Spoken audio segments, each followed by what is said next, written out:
వరంగల్ లోక్సభ కాంగ్రెస్ అభ్యర్థిగా కడియం కావ్యకు టికెట్ ప్రకటించారు. 2 పేర్లతో మరో జాబితాను విడుదల చేసింది కాంగ్రెస్ అధిష్టానం.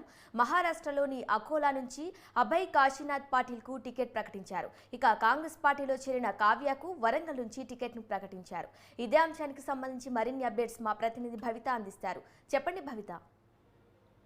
శిరీష, నిన్న తాజాగా జరిగినటువంటి టీవీసీ భేటీలో తెలంగాణకు సంబంధించి కడియం కావ్య సండే రోజు ఆదివారం రోజు పార్టీలో జాయిన్ అయ్యారు. మరుసటి రోజే కడియం కావ్యకి టికెట్ అనౌన్స్ చేసి నిన్న అధిష్టానం అధికారికంగా అయితే ప్రకటించింది. మొత్తంగా మిగిలినటువంటి 4 స్థానాలకు టికెట్స్ అనౌన్స్ చేశారని చెప్పేసి మొదట భావించినప్పటికీ మిగతా స్థానాలకు సంబంధించి ఏకాభిప్రాయం కుదరకపోవడంతోనే అంటే అక్కడ ఉన్నటువంటి స్థానాలపైన ఉన్నటువంటి అభ్యర్థులపైన ఒక స్పష్టత లేకపోవడంతోనే వాటిని మరోసారి పెండింగ్ లో పెట్టినట్టుగా తెలుస్తుంది. అయితే మొదటగా అయితే కావ్యకి టికెట్ అనౌన్స్ చేస్తామని చెప్పేసి భావించే పార్టీలోకి ఆహ్వానించడం జరిగింది. అందుకు మేరకే వరంగల్ నుంచి కావ్యకు టికెట్ అనౌన్స్ చేస్తూ నిన్న ఫైనల్ గా లిస్ట్ అయితే విడుదల చేసింది. నిన్న విడుదల చేసినట్టు లిస్ట్ లో 2 పేర్లను అనౌన్స్ చేస్తూ తాజాగా మరో జాబితా విడుదల చేశారు. అందులో ముఖ్యంగా మహారాష్ట్రకు సంబంధించిన ఒక అభ్యర్థిని విడుదల చేస్తూ తెలంగాణకు సంబంధించినటువంటి వరంగల్ స్థానానికి సంబంధించినటువంటి కావ్యకి టికెట్ అనౌన్స్ చేస్తూ తాజాగా విడుదలైతే జారీ చేశారు. అయితే ముఖ్యంగా మిగతా ఉన్నటువంటి 3 స్థానాలకు సంబంధించి ఇటు కరీంనగర్ కావచ్చు, హైదరాబాద్ కావచ్చు, ఖమ్మం కావచ్చు, మూడింటి పైన కూడా అభ్యర్థులను ఎవరిని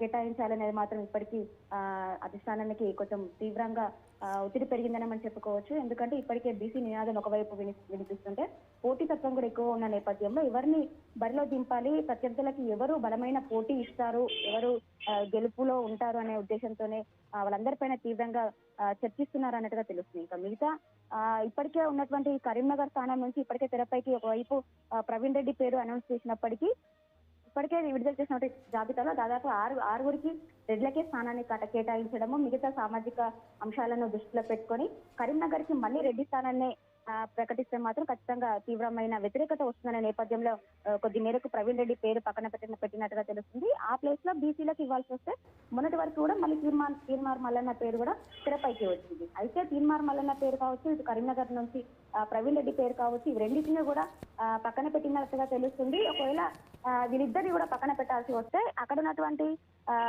ఎమ్మెల్యే అంటే మంత్రి అయినటువంటి పొన్నం ప్రభాకర్ కి కరీంనగర్ అభ్యర్థిని ఫైనల్ చేసే ఒక అంశాన్ని వాళ్ళకి కేటాయించినట్టుగా తెలుస్తుంది.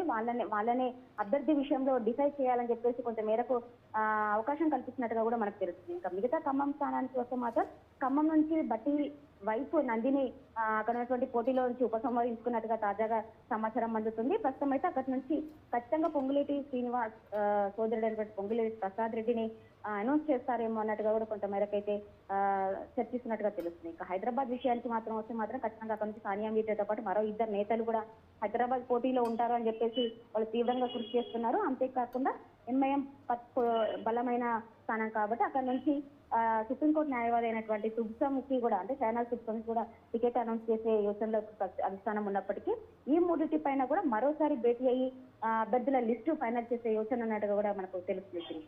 Okay Bhavita, thank you.